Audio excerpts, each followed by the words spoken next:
Going live. We are live. Hello, everyone. Welcome. I think this is my first live in quite a while. It's good to see so many of you already here from around the world. It looks like we've got people from Illinois, Denmark, New Zealand, Belgium, Switzerland, England, Australia, London. So that's really cool. I'm on a new streaming software, so everything is a little bit. That's why I'm always high stress on lives, but this new streaming software has thrown me a little bit. So, without further ado, let me just introduce my guest as if he needs introduction to YouTube. Paul Micallef from Autism from the Inside. Welcome, Paul. Hi, YouTube. Hi, YouTube. We meet again. Yep, we do. And I actually met Paul in person for the first time this summer. I think you might be the first YouTuber I've ever met in real life. So we'll talk about that in a little bit. But what I'd really like to do is, well, I'd love for you to introduce yourself, actually, Paul, if that's not weird. You would think I would have a prepared answer for that, wouldn't you, by now? How should I introduce myself? So I discovered I was autistic about 8 years ago now. I used to be an aerospace engineer. I originally diagnosed myself as an engineer and then eventually found a better label and a better diagnosis when I discovered autism and the autistic community.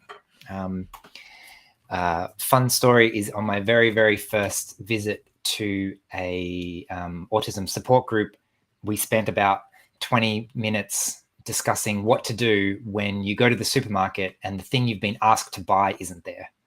So that was my initiation into the world of autism. And I thought, I am definitely in the right place. People here really appreciate my strategies. And I've clearly thought about this a lot. As has everyone else, maybe. Yeah, so I guess now one of my main focuses is sharing autistic lived experience, because that was a really big part of my story.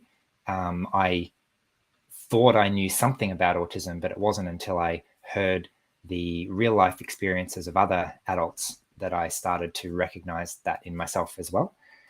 And yeah, I feel like I learned a lot of things the hard way in terms of social skills and emotional intelligence and coping strategies and things like that. And so now it's really fun to share what I've learned.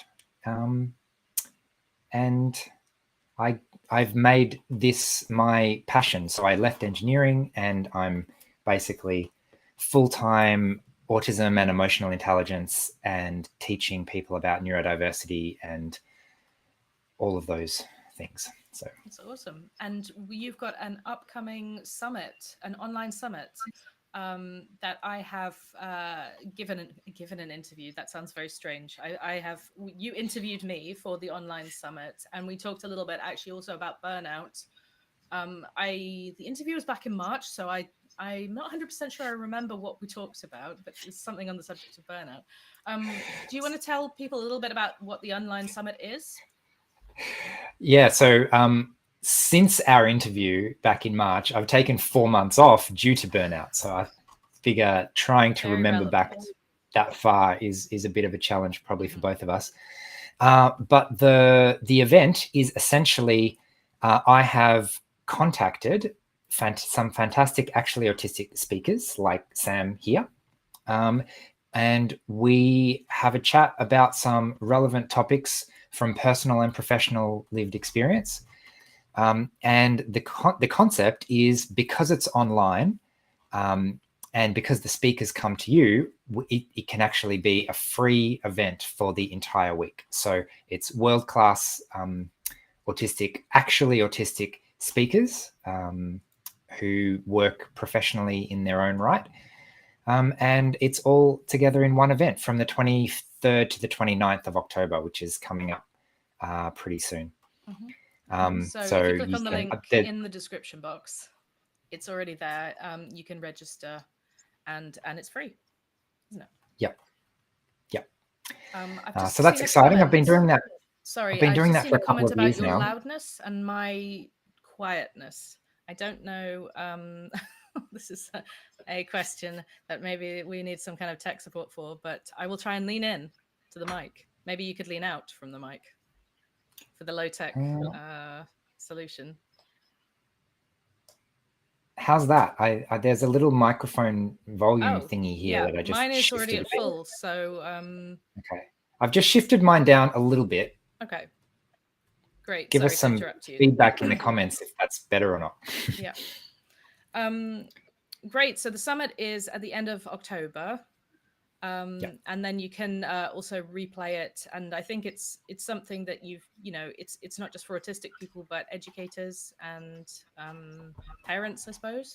Yeah, so really, I mean, it's fantastic to share stuff within the autistic community, but really our bigger goal is, what if the rest of the world heard from real life autistic experience and they could start to understand what was actually going on for us, and be able to empathize better with that. So I personally believe that sort of parents and teachers are in the best place to change the world for the next generation of autistic children. So that was actually originally the goal of the summit, is to share firsthand lived experience with those people who would otherwise not really have access to it. That's really interesting, because that's actually why I started my YouTube channel. I didn't start my channel to connect with other people. I really started because I was avoiding having multiple similar conversations with people I knew. And I was like, well, I could just make a video that explains everything, and then hopefully some of those people will watch it. And I won't have these, conversations over and over again. So I was actually hoping to reach more of, not actually the autistic crowd, but it's funny how things happen. I don't know if it is possible for me to put comments on the screen on this. It's something I will look into for the future. Let's see if I can. Let's see if that does anything. Pin message. Put user in timeout. Okay, no, I don't think I can do that. I'll look into that later. But there's people who are already registered for the summit. That's great. So yeah, give us a shout out if you came to last year's summit, because we've been doing this for a couple of years now. So if you saw us last year, let us know what you thought of that too. Did I do last year's? I don't even remember. This is like, there's a big gap in my memory. There was one year where, no, I hadn't just had a baby. That would be ridiculous. I wouldn't have done that. I think you weren't involved last year, but you've been involved in some of the previous ones. Something about parenting one year. That's probably where the big fuzzy gap in my brain is. So, somebody's asked, where is the link to the summit? It is in the description box. I say down below. YouTube has changed quite a little bit, so it could be down below. If you look at the title, there should be a little button that says more, and there'll be a link there to register. So what I really wanted to talk about, this video is called Beyond Burnout. It seems reasonable that we talk about before burnout and leading up to that, because you mentioned that, and I know you were traveling in Europe this summer, and I'd love to hear a little bit about what you experienced and what action you felt was necessary for you and why. That's a very broad question. So let's start off with, what happened before you took this time off. Yeah, so what happened before I took this time off is I was actively trying to manage burnout for a long time. And I think about a year and a half ago or something like that, I made a commitment to myself that I was going to do things differently, and that I was going to go the whole year without burnout and implement all of these best practice things that I know are supposed to work. And that didn't really work. What I found is that I was just having lower and lower and lower and lower and lower energy. And all of my anti-burnout strategies, they were just kind of prolonging the inevitable and not really allowing me to recover to full capacity. So it was a very, very gradual downward trend from 100% to 90 to 80 to 70 to 60 to just constantly less and less and less, until eventually I just couldn't do anything. I am very fortunate to have quite flexible, working arrangements. I can choose when and where and how I work, so long as I get the right kind of stuff done. And so I was doing things like taking 3 days, like really, really strictly every weekend to try and manage that. But what I found by the end is that I would get to 10 o'clock on a Monday morning and I'd be just done for the whole week. And that would be it. There would be no more productivity left in me.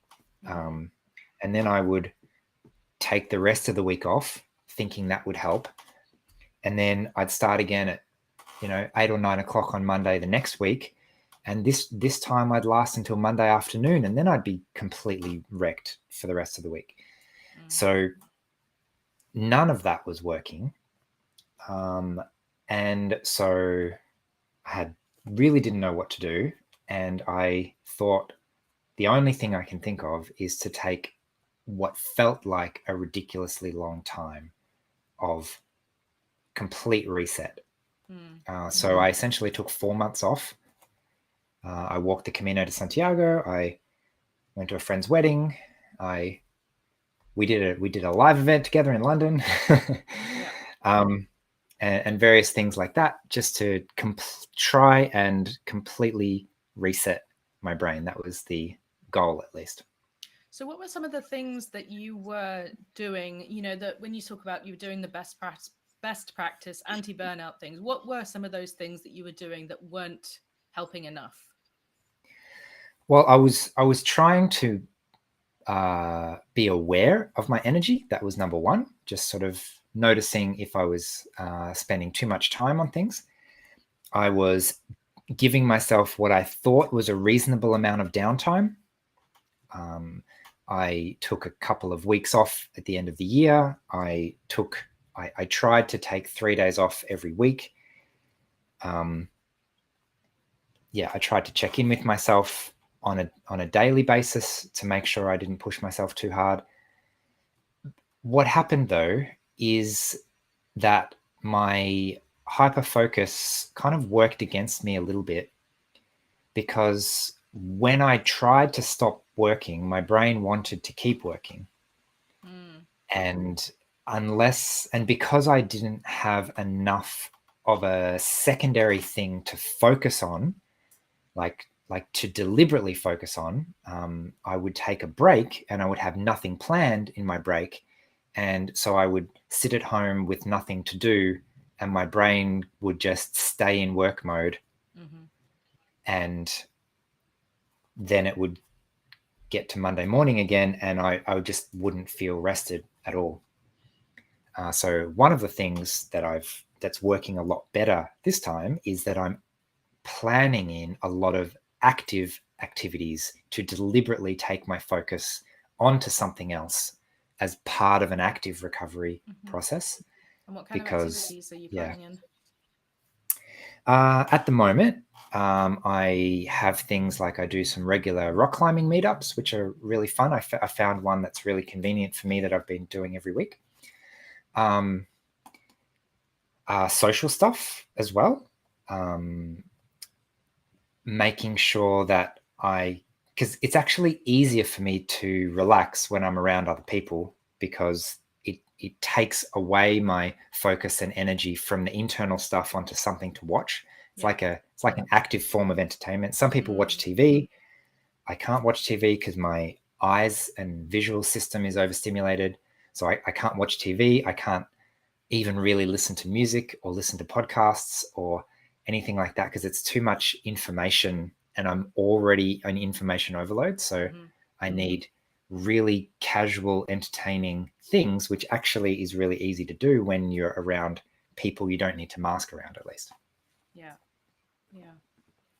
So, so you were able to take, a really extended period of time off. Did you do anything as a sort of active burnout recovery, or was it just I need this time off, I need a rest, I need a change of scenery? The change of scenery was probably the biggest benefit, Mm-hmm. um, Mm. because I just couldn't fall back into an unhealthy routine because there wasn't one to fall back into. But my plan was, the very first thing that I did is I walked 6 weeks on the Camino de Santiago. And I'd done that before, actually, about 10 years ago. And the plan with that is that it would give me a very simple daily physical routine: get up, have breakfast, go for a walk, Mm. find somewhere to sleep, have a break. There's lots of time. There's not much to think about. And I was hoping that that would be just enough structure to give me something to do, but still allow my brain the ability to literally just turn off and forget what day of the week it is.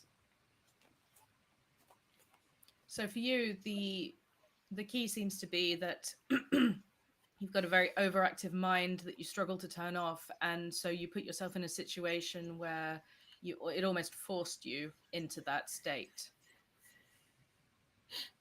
Yeah, it took months to turn off properly. I think it probably took 2.5 to 3 months before I started actually feeling good. Mm. um, so yeah, the Camino was not as relaxing as I thought it would be, possibly because I was a lot more tired and burnt out already going into it than I was last time. Some of it was really good. So sometimes you meet really interesting people, and that is very interesting for me. I really love meeting people, and that's one of the reasons that travel is really good for me, is that it provides those social opportunities to connect with people in a way that you just don't get that kind of opportunity um, when you see the same people. So one of the things that was really draining about my social engagements post break was that when I would catch up with people, the first thing that they would ask is, "How have you been since I saw you last?" Like and then that would just put me straight back into everything I was trying Where to you've been. take Yeah. my brain away from.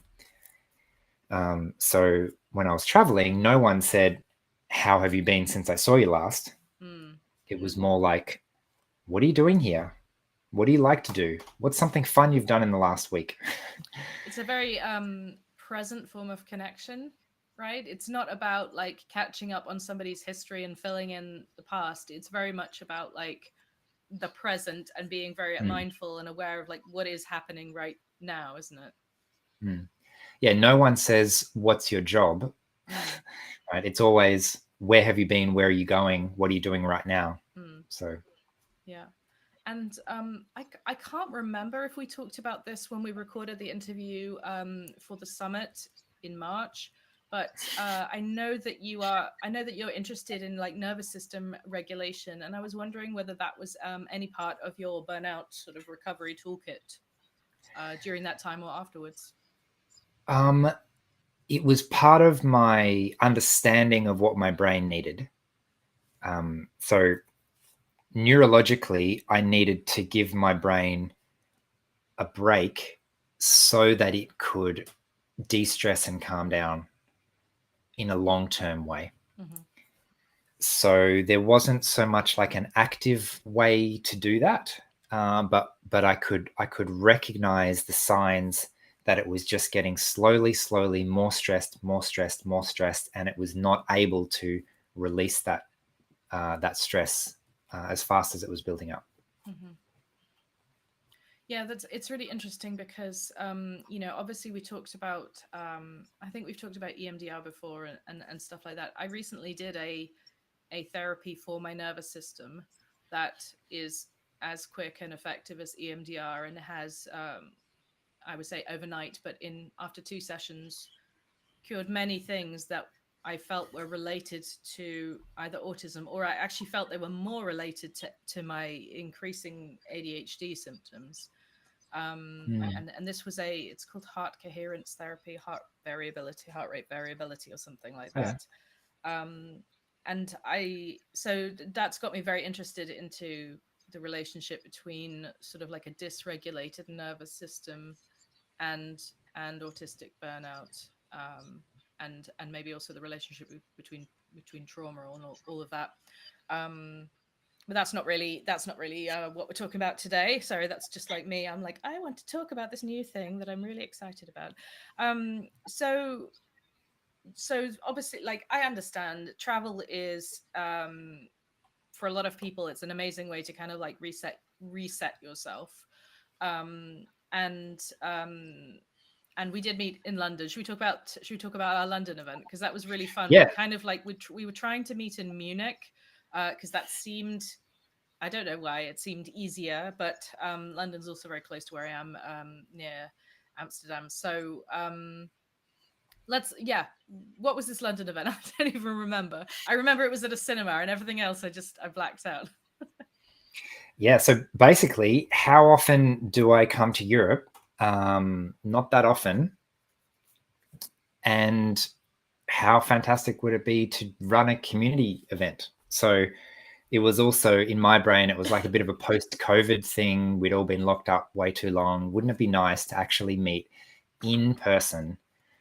And so we booked out an entire cinema, and we had the two of us plus Chris Bonello, who some of you may know from Autistic Not Weird.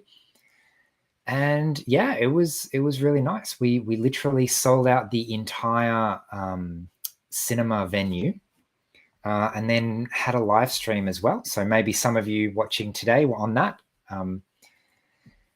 and yeah, had a bit of a catch up afterwards with the smaller group as well. And since like it was unreal, ironically, unreal to see real people in real life.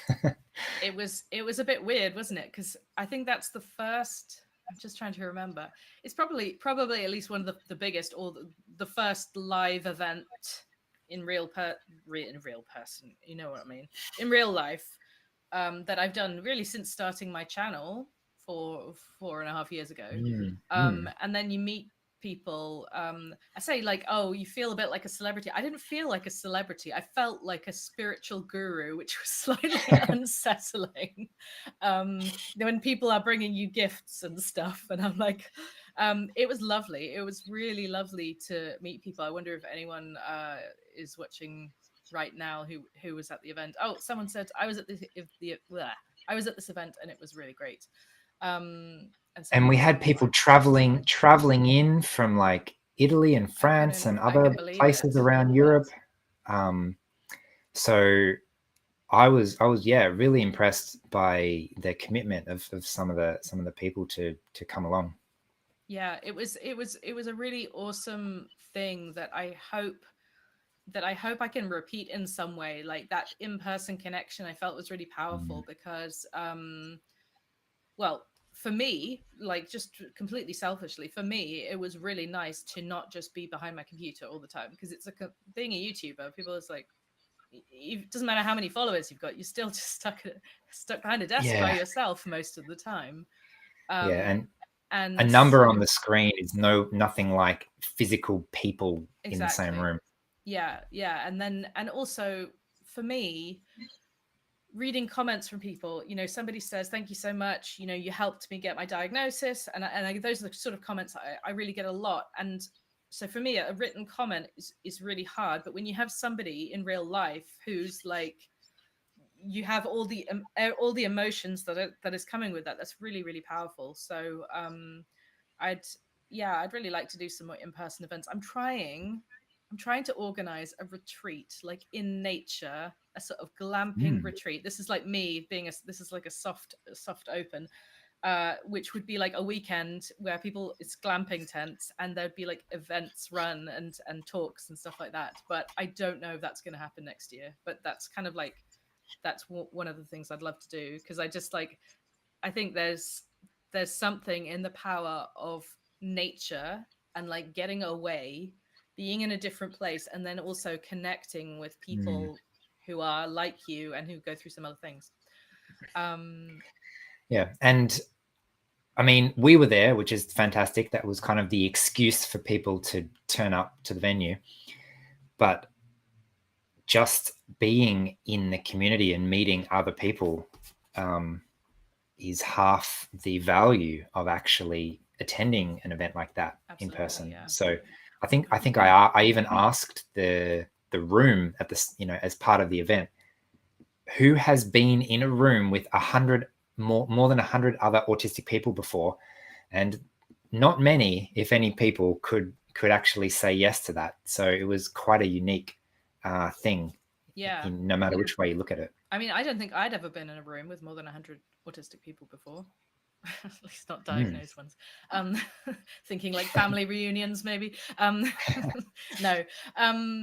Yeah, it was a really like that was a big turning point for me, that event, doing that. And like it was also a very intense energetically thing, because I'd got up at 4 a.m.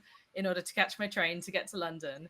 And then there was a bit of me that was like, I will write my talk on the train. And I'm like, I have not learned. Like, how many years have I existed on this planet? Do not do that, Sam. So then I was in my hotel room and I thought, I'll just have some lunch. My brother works nearby. I'll go have some lunch with him. And then all of a sudden it was like 4 o'clock. And I'm like, wait, I need to leave at 4 o'clock. So I was like, I basically worked myself into this hole. I haven't finished my talk. I haven't got myself ready. Where is the time gone? I was in this sort of like weird time situation, like across London, sweating my ass off on the tube kind of thing. And by the time I got to you, Paul, I was like in this like vibrational kind of state. And I turned up. I think my parents were there already because they'd been roped into to managing the tickets or something. And everyone just looked at me like, are you okay? And so then by the time we got to actually doing the talk, and then we got afterwards, like I didn't get to bed until 11. It was like it was a very long day for me, and it was like a very energetic thing. But it was a very, despite all of that, I felt like it was such a worthwhile thing to do. And I really enjoyed it. So I say next time I'm in Australia, I've never been to Australia, but I think these things are great. I Um, don't have any kind of a track on the live chat. I'm really sorry, everyone. It's I may have to watch. I see somebody's gifted a membership. That's really sweet. Somebody's gifted a membership to someone else. That's so cute. Like cute. That's very patronizing. Um, I cannot follow. I can't follow the chat. So let's talk now about let's mention your summit again, because we've been talking for almost 30 minutes, and people who joined later might not know that you have an online summit coming up. In yeah, the so description. linking this back to the topic and the summit and burnout and stuff. So the online event has 25 speakers. I think about 20 or so are actually autistic themselves. So that's a free event coming up on the 23rd to the 29th of October. You can. Sam is one of the speakers talking about her own burnout and strategies and things like that. And just linking what you were saying before back to burnout as well, if I can still remember, is that sometimes actively having something to do can be really helpful. So there's a really funny dynamic there where it's tempting to think, oh, I'm in burnout, I need to do nothing. But very often doing nothing doesn't actually help that much. And actually having a project like I'm going to go and paint for 7 hours or something might actually be really helpful. So I started piano lessons recently. That's been a really amazing way, actually, because well, I do play guitar. I'm very out of practice, but there seems to be like more of a mental block. It's because I have to get the guitar off the wall. So this is an extra step. I can sit down at the piano and just play, and that sounds like the laziest thing ever. I think there's an ADHD block or something. But first of all, piano is stimmy. Piano is very stimmy. Music is something that is not, you can't play music and concentrate on that and have the chatter going on in your brain. It's like one or the other, because it takes up a lot of working memory to concentrate, especially when you're learning. So I found that, and also, you know, you it's actually better to practice just for 10 minutes. You practice for 10 minutes and then maybe another 10 minutes or something, but you don't need to sit there for hours. But for me, it's kind of like, I don't know whether a reset is the right word, but it's like, that's a way for me to get a break without It's a having bit to of a do break, nothing. yeah, Yeah. like an active break. Yeah, exactly. Um, I'm Active just rest. Yeah. I'm just browsing some of these other topics that we have at the summit. Some of them are strategies for self-care and self-acceptance, how to effectively advocate for yourself, uh, autism and complex trauma. Something Just in light-hearted. case any of us have some experience with that. So yeah, you can see the full lineup with the link to the registration page. Yeah. Yeah. And it should be in the description box. But like I said before, YouTube has been messing around depending on whether you're on desktop or on your mobile. So you may need to press the more button, see more, or something like that, to see the link. But it is there. Um, now I'm getting slightly distracted by the comments.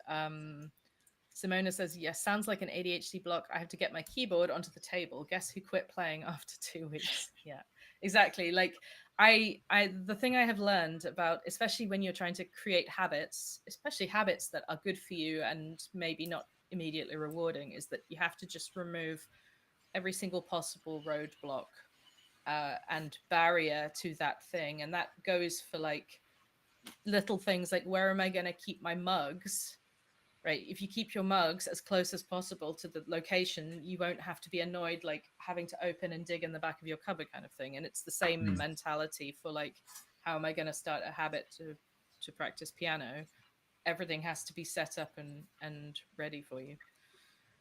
A really dumb strategy that I've been using recently to do difficult things like writing emails is that if I do it in a less efficient way, I kind of trick my brain into doing work while it's still relaxing.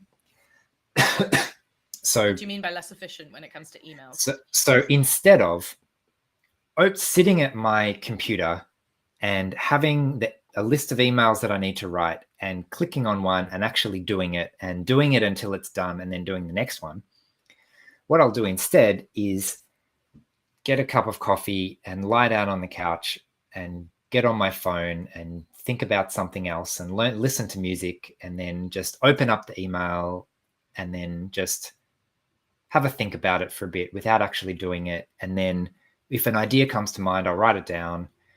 And then suddenly I've written half the email and I'm actually tricking myself to get into the flow of doing it rather than trying to sort of brute force my way into getting stuff done. And then this is the opposite of like my strategy for emails, for sure.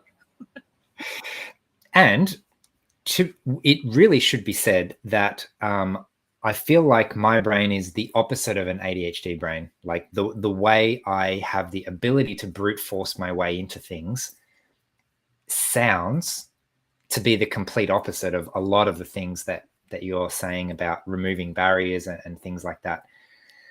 So yeah, it's good to know your own brain. Well, yeah, that's the thing. It's like, you know, even within the autistic community, within ADHD brains, like everyone is different and has slightly different strategies that work. For me, that if I do have email blocks as well, but the way that I get over email blocks is that I use ChatGPT now. I use it and I say, like, I need to reply to this email, copy and paste. I need to reply with the following points, and I'm a bit confused about this, so let's clarify this or something. Because when I have an email block, there's usually like a communication thing that I want to kind of get across, but I don't want it to sound rude. And then I'll say, use the tone friendly or something like that. And then it's got me an email, and I'm like, oh yeah, that's a good thing to say. I'll say that. And then it's like, I just write the email, you know. There's a super chat that I'd really like to answer. I don't know if I can actually put it on the thing though, which is a bit annoying. But the super chat says, oh no, I can't get rid of the thing. Question: my ADHD friend is self-diagnosed. However, she scored 0 on AQ10. That's the autistic quotient, right? Wow. Quotient. I'm not sure. And she loves to socialize. But at what point can we say self-diagnosis is maybe wrong? I'd be interested to know whether which is the self-diagnosis. Is the ADHD with a diagnosis and autism with the self-diagnosis is how I'm reading that question. If you could clarify that, that would be helpful. It's pretty hard to believe. And I mean, I know I have a friend who had an AQ score of 1, who I think went on to get an ADHD diagnosis, which is interesting. So I'd be asking a lot more questions with such an incredibly low score. Like, most people have like a medium score and it doesn't really tell you very much, but such an outlier of a score sort of would make me be asking more questions. The other thing is there can be such a huge overlap in outward expression between autism and ADHD that I think it confuses a lot of people. So I don't know. Yeah, I mean, I think the expressions of autism and ADHD and autism plus ADHD are also can look incredibly different. And if you have both, there are some people who seem more autistic or their autism traits present a little bit more, and there are some people whose ADHD traits are more prominent. It's really difficult to say. I mean, the thing is with self-diagnosis is like there's usually a reason why people are clinging to a diagnosis, even if it's wrong. It's like there's a part of it that they are identifying with, and I think that there is so much crossover between the two conditions that arguably uh, parts of both are all part of the same thing. You know, um, it's not very helpful to think of them as two distinct things. I don't think. And if thinking of yourself as autistic, let's assume it's an incorrect self-diagnosis, but still it happens to be that thinking of yourself as autistic is beneficial for in some way, maybe because you seek the right help, or you Google the right terms, or you attend the right meetings, or it helps you to explain yourself to other people. Like, it starts becoming a little bit fuzzy. Like, what is the benefit of the diagnosis? Like, if a diagnosis is providing you some tangible benefits, then that is evidence in itself that something is going on there. Yeah, I mean, I guess the question is, somebody who identifies with autistic traits, that there may be a different diagnosis that would be missed.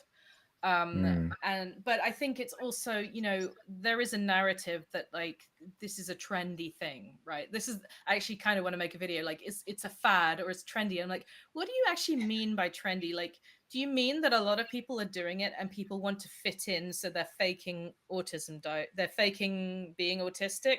Because that doesn't really sound like autistic people to me. Like, I don't like fitting. It makes me nervous when I'm part of a group that's all like me. What was the other thing I was going to say? It's something about people. This wasn't in the comment, but people being attention seekers.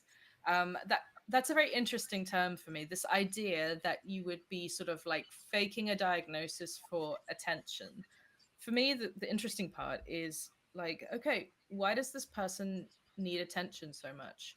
Are they not getting attention? Were they neglected growing up? Did they literally never get attention? And like, people don't just act this way because, there's always, with people, there's always a reason, right? I feel. if I needed exercise, people wouldn't say, oh, you're only doing that because you need exercise. Yeah, exactly. Or if I needed to stretch, or if I needed to have something else, You're only or doing if that I because you needed want to grow vitamin C muscles or and get something. strong. It's like, you're only taking that supplement because you want extra vitamins. If someone is looking for attention, it's probably because they need attention. Yeah, and that so could be for a variety of different reasons. There are some, I don't really like this term, but there are some personality disorders which that is kind of indicative of. But I wouldn't say that like everyone who looks for attention has got a personality disorder, because you know, but living it right now is lonely, and we don't get the social connection that I believe that humans need. And we don't get the right kinds of social connection. And so I think we're this is like, I think we're all attention seekers, really. You know, like you post something on social media because you hope someone will see it and give you attention. I would reframe that. I think we are connection seekers. Yes, you are the emotionally intelligent one, so I like that. And especially autistic people really like to connect.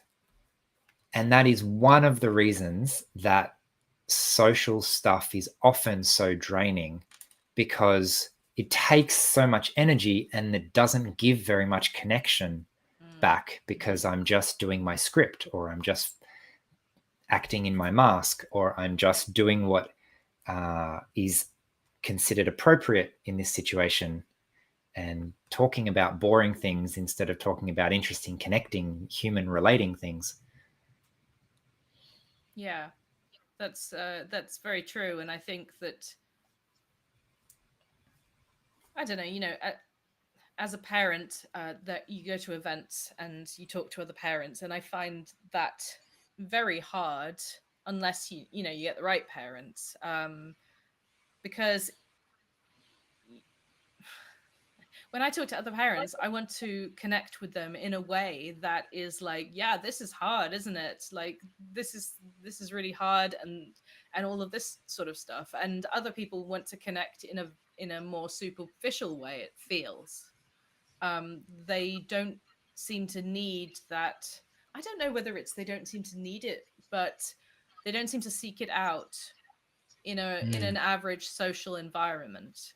They don't seem to seek out that very core connection of either talking about something that's just really interesting and maybe not, maybe it's sort of a bit abstract, or just talking about like things that are difficult, and connecting more closely.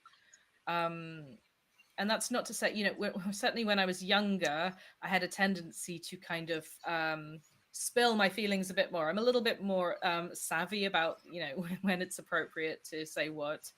But I also am very open person. So, like, to me, explaining that something is a struggle is never something, well, maybe with certain things, but explaining that I'm struggling with something is never something that I would ever think I should not tell people that. I should not hide it. But maybe I'm just used to being very vulnerable in a sort of extremely open way.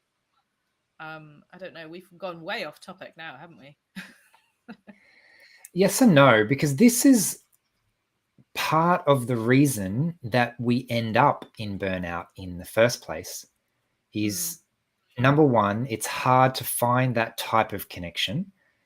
And we end up spending a lot of energy in situations that are not that nourishing in a habitual way. So,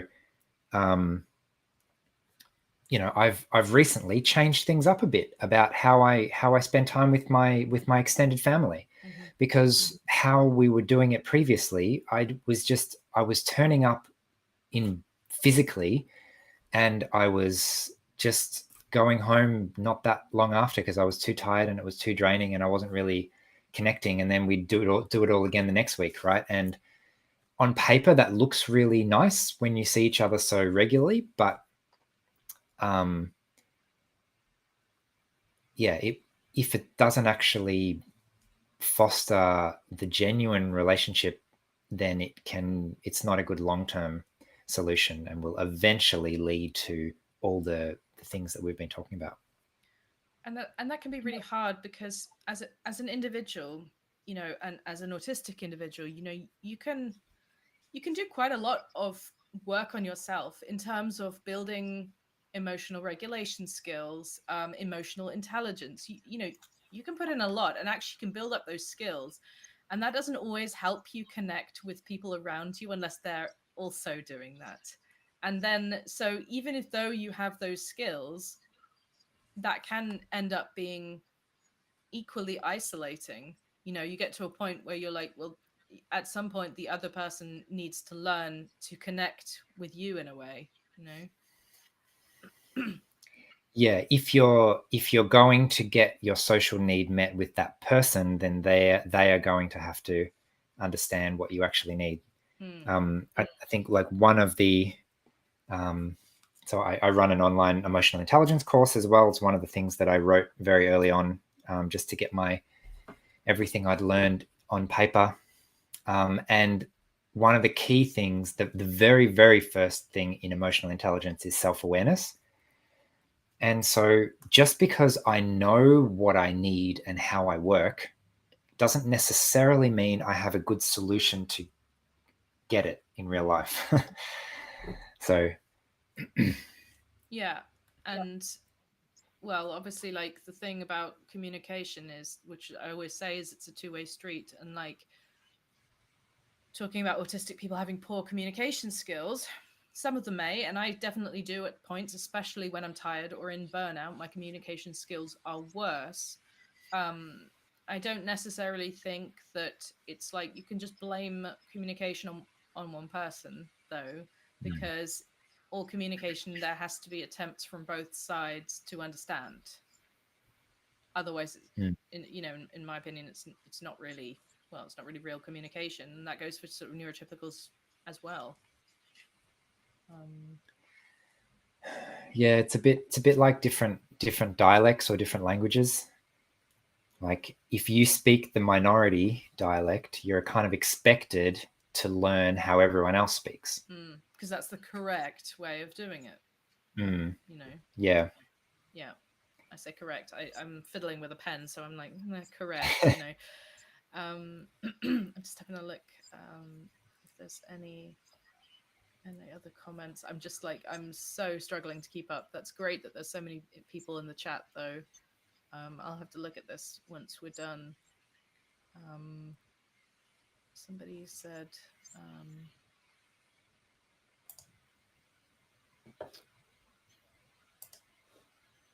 I wish I could put the comments up. I'll have to figure out a way of doing that.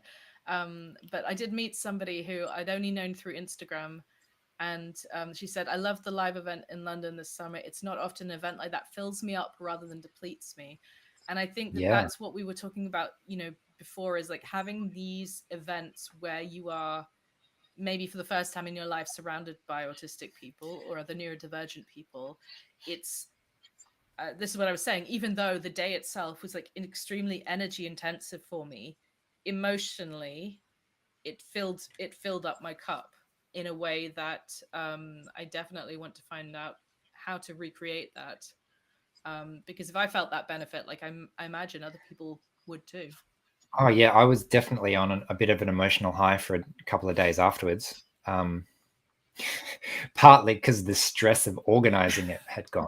Yeah, well, rather you than me, but we filmed something there. I've only just remembered that. I hate to think what that video looks like, because we were standing around in the bar. I'd been awake for however many hours and then had the audacity to have like a glass of wine. So I was like making loads of jokes, and I only remember that I don't think you appreciated them very much, but maybe that was your face. I'm not sure. Going back to what you were saying before about a similar event actually filling you up. I hear from a lot of people, they say things like, I don't like social events, or I don't like this type of thing. And maybe that's true. But what I find is there's sometimes the question is, can I be myself in that environment? And if the answer is, when I go to work, I put on a facade and I put on a huge performance, and that's very draining, maybe that's the reason that you don't like doing that thing. So it was a little bit like my example, visiting my extended family. If I feel like I have to go there and be a certain person and say certain things and participate in a certain way, of course I'm going to dislike that experience and find it really draining. But what if I could go to the same event but bring a different attitude? For example, I'm here, showing up is enough. I'm going to be present and take a break whenever I need to. I'm not going to do anything that I feel that is beyond me at the moment. I'm not going to push myself too hard to do to conform or anything like that. And I'm going to train the people around me to expect that and welcome that. Yeah. And that's suddenly this exactly the same event is could actually be really nourishing sometimes. But that's also something that you have to, it requires quite a lot of self-awareness. It requires you to know, actually, what is a better way of doing this? What do I need? What would be a more comfortable way of being in a social environment? And that's not always something that's incredibly obvious, especially when you've masked for decades. And for me, that's kind of like unmasking. I don't necessarily think you have to unmask or something like that. I know that people think that unmasking is always the best way. I don't necessarily think it is always the best way, because I think that there are some skills there that help in some ways, but it's about taking off the things that are draining energy disproportionately, that are causing you to not enjoy social events, and then say, well, what's the alternative?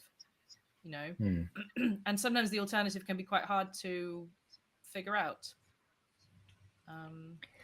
Yeah, it really depends on what you mean by masking. In whenever I do like social skills training or anything like that, I make the distinction between like neuronormative social skills and autistic social skills.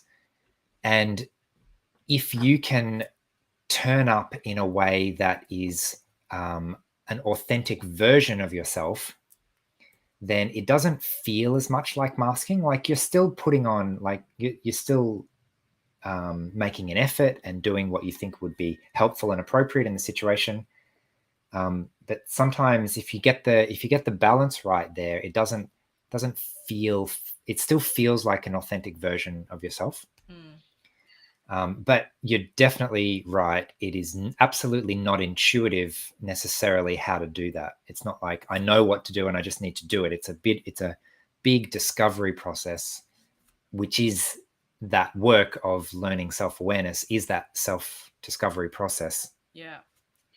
There's another super chat from someone. Beautiful Awakening. That's a nice name. Have either of you purchased a blood pressure monitor and taken your blood pressure to work out when you're stressed? It's very accurate. My blood pressure has always been super whenever it's been measured. The thing that is the better indicator of when I'm stressed is what I was talking about before, the heart rate variability monitor, which was an ear clip. And this is like any excuse to talk about this therapy again, Sam. But I sat there for 5 minutes with this, and it measures your heart rate variability, which is a very good proxy for kind of like your emotional health and stress levels. And I was sitting there, I had a terrible morning, and she looks at me and she goes, "Are you stressed?" I'm like, "Of course I'm stressed." And she said, "You have 0% coherence in your heart rate variability." So I was like, "Oh, okay." So no, my blood pressure always looks absolutely fine. My stress is clearly in other areas. It comes out in my nervous system. I think I have a sensitive nervous system to stressful things. Have you tried a blood pressure monitor? On more than one occasion, I've had like a health professional just double check my blood pressure reading. I'm like, is anything wrong? They're like, no, nothing's wrong. Let me just check it again though. because it was what was the result? the result was, no, it's just exceedingly low for some reason. Oh, Like, wow. not unhealthily low, just like enough for the nurse to want to check they didn't make a mistake. Yeah. So I thought that was funny. I have a monitor thing that does a lot of things. What are they called? A whoop, whoosh? Yeah, Something this one is called a Whoop. Yeah, Yeah, I've been looking I have into those. if I have a video on that. If anyone wants to hear all about this, it was my special interest for a while, and I did a video telling everyone about it. But yeah, one of the things it does is it has a stress measure, which That's the is heart rate variability one that I'm talking about. it combines a bunch of things. Yeah. Part of it might be heart rate variability and things. I'm not exactly sure how it does it, but it definitely was interesting because emotional stress sets it off.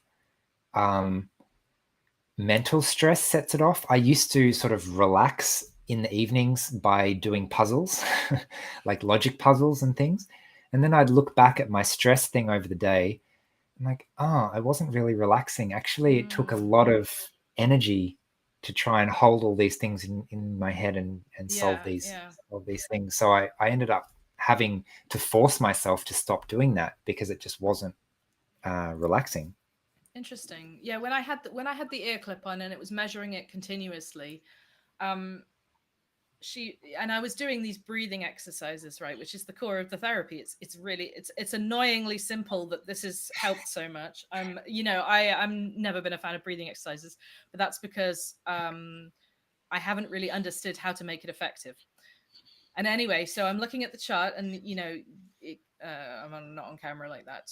It's sort of that's as you breathe in, your heart rate goes up, and as you breathe out, your heart rate goes down. So the ideal is that you have like basically a sort of sine wave, and when you're stressed, it's like this, and it's kind of like all over the place. This is me with my imaginary graph, in case anyone's really confused.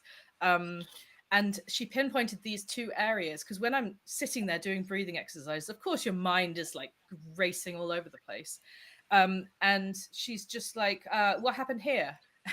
Did you have a stressful thought? And I'm like, oh, it's so weird. So like literally there's a correlation between I have a stressful thought and immediately like it affects the, I don't know what the word is, coherence of my heart rate.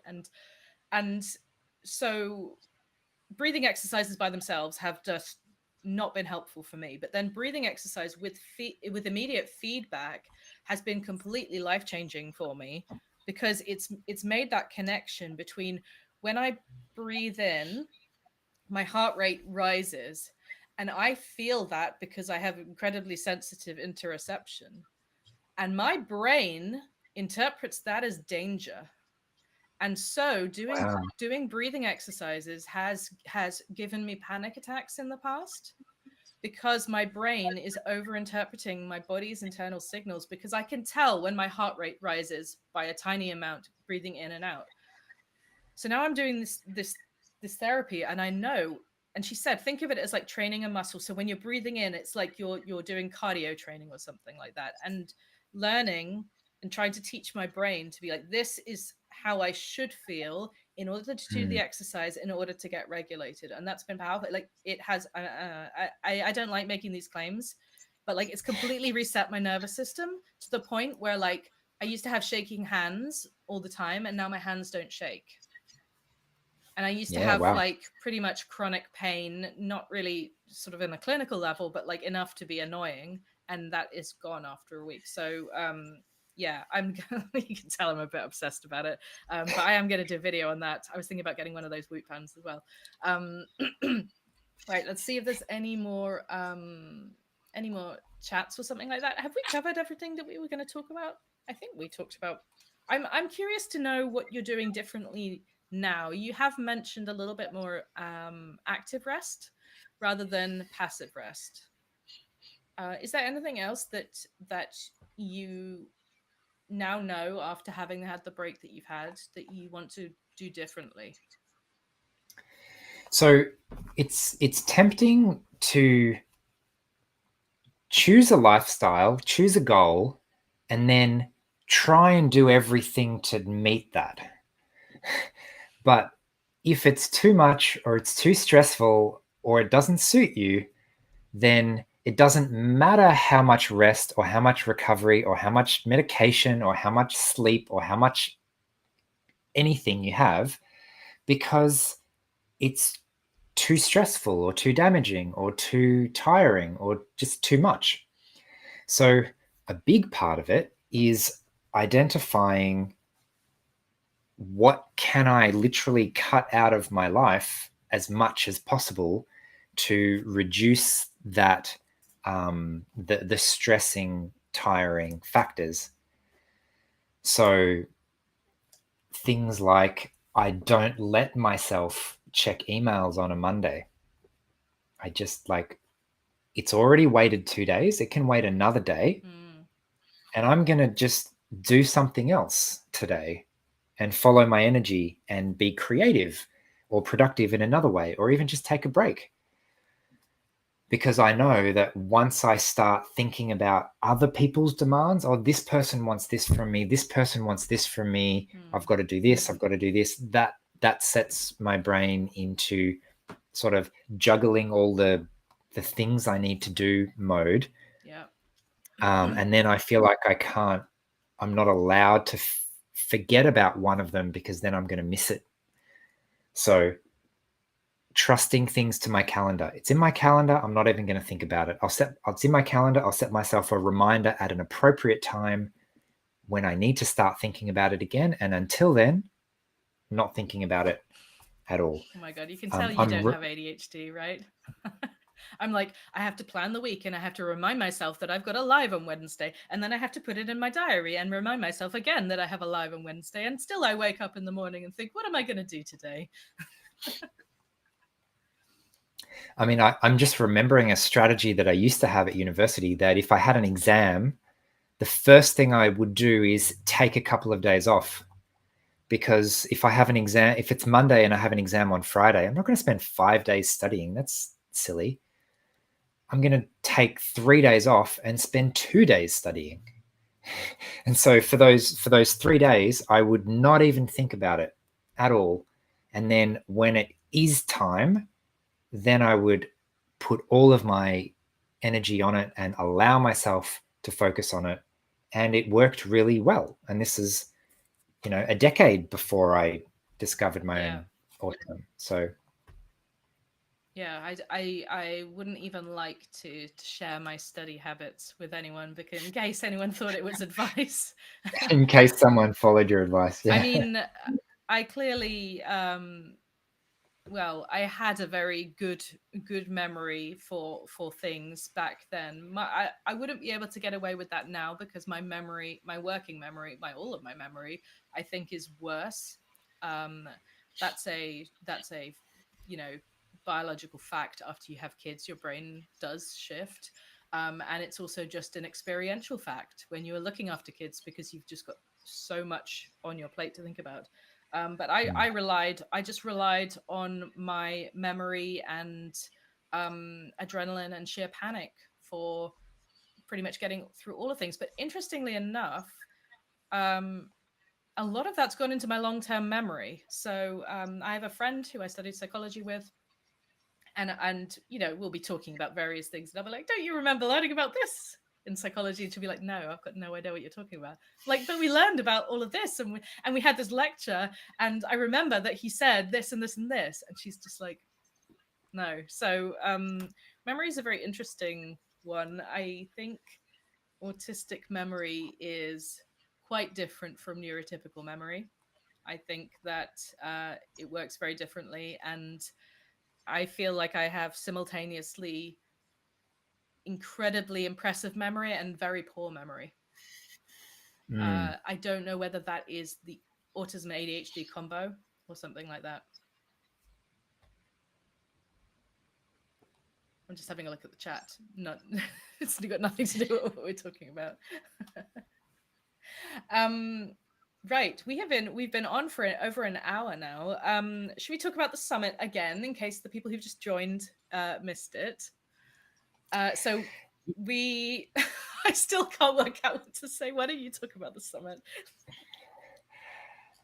So in a week and a little bit, there's this a free online summit event featuring mostly actually autistic speakers on a range of topics such as autism behind the mask. Dr. Devon Price on that one. I don't know if you've seen his book on unmasking autism. It's really good. Yeah. Autistic identity and gender expression. I'm just picking some random ones here. Managing a neurodiverse team. So for anyone looking to implement stuff in the workplace. Burnout,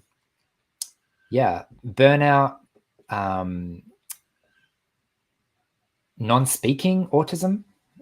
There's a non-speaking autistic advocate here that I know in Melbourne who's put his experience into a pre-recorded session, so you can hear firsthand what his life is like.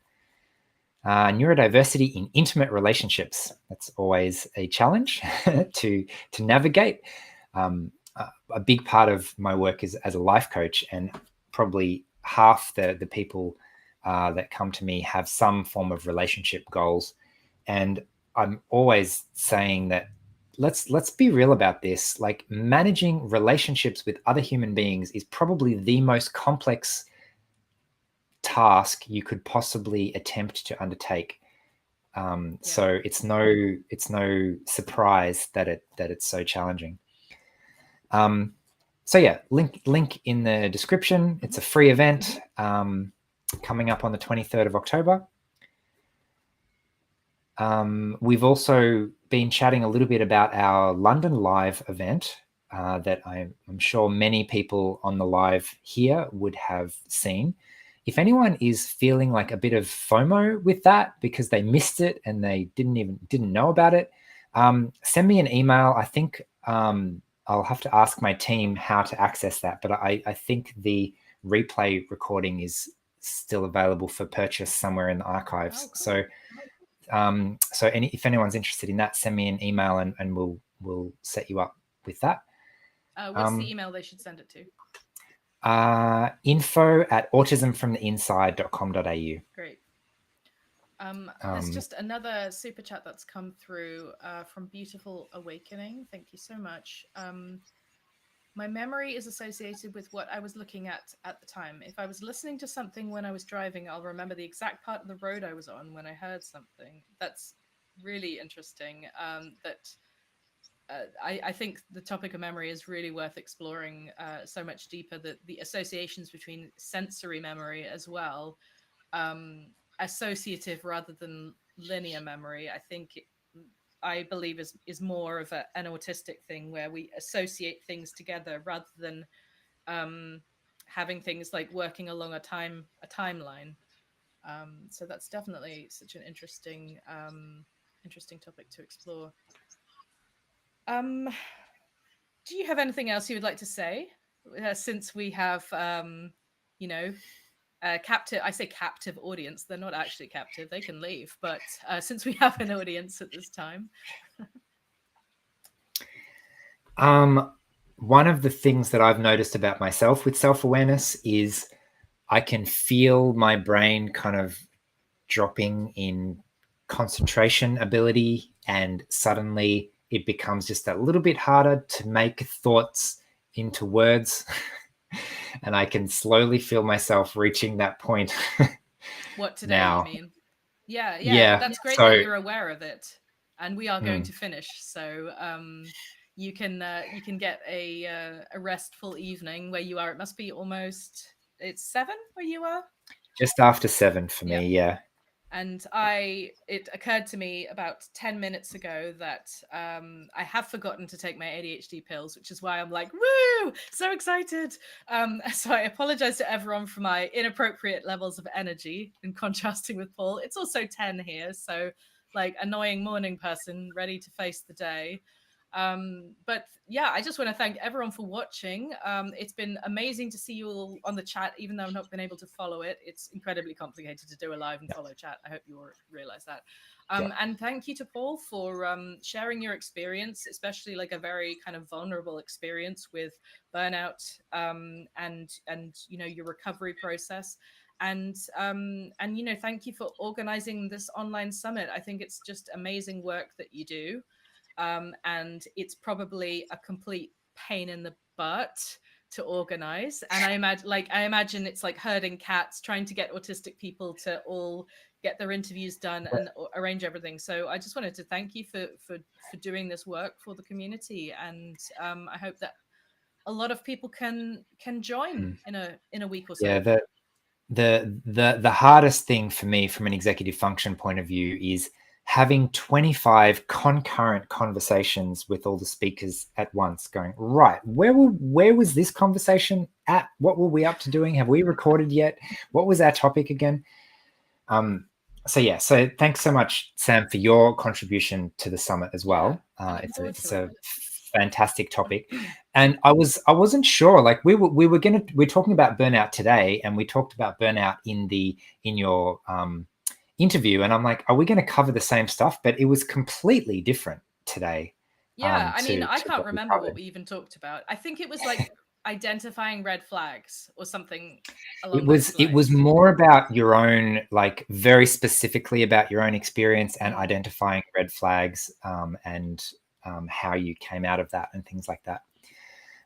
But yeah, just to put this event in perspective, we get around 10,000 people globally register for free every year, and that is a huge number of people from countries and places that would absolutely never be able to afford to, travel to a destination and attend an autism conference in real life. So it's a really fantastic sort of, I don't know if evangelization is the right word, but telling people about neurodiversity from actual lived experience, because there's just so many resources, especially historically. It's getting better now, but there was so much stuff that was sort of written from a medical perspective, and so we're really starting to turn the tables on that now. So yeah, and also there's a big there's language barriers in a lot of cases.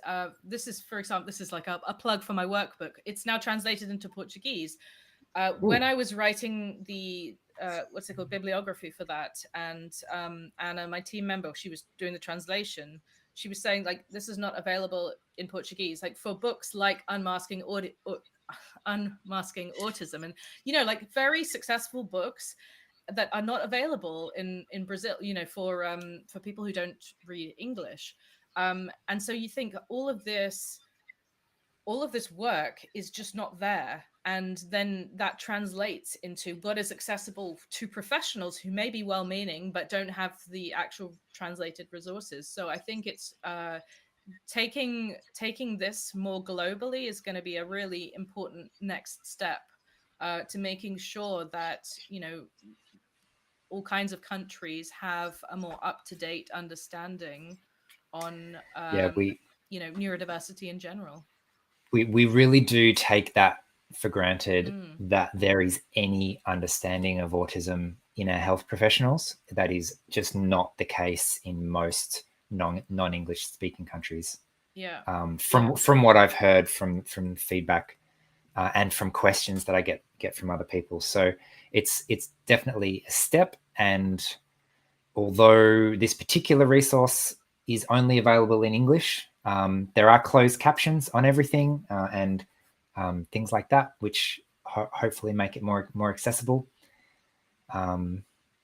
Everything is,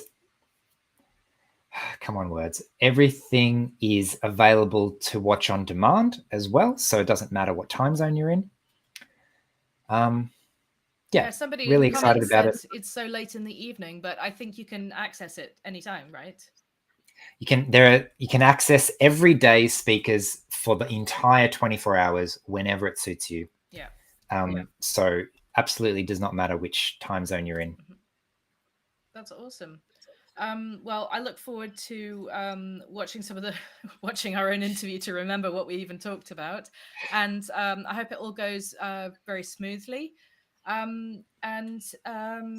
Yeah, I think that's about everything that we were going to talk about on this live. Thanks to everyone for your contributions, and maybe we can talk another time soon, because this is really fun, and I forget how fun lives are because they're so stressful, but they're also fun. They fill up my cup in some ways, even despite the kind of like stress of having 3 different windows open and stuff like that.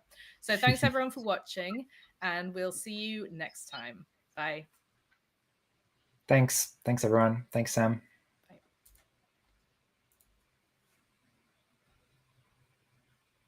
Okay, it's finished.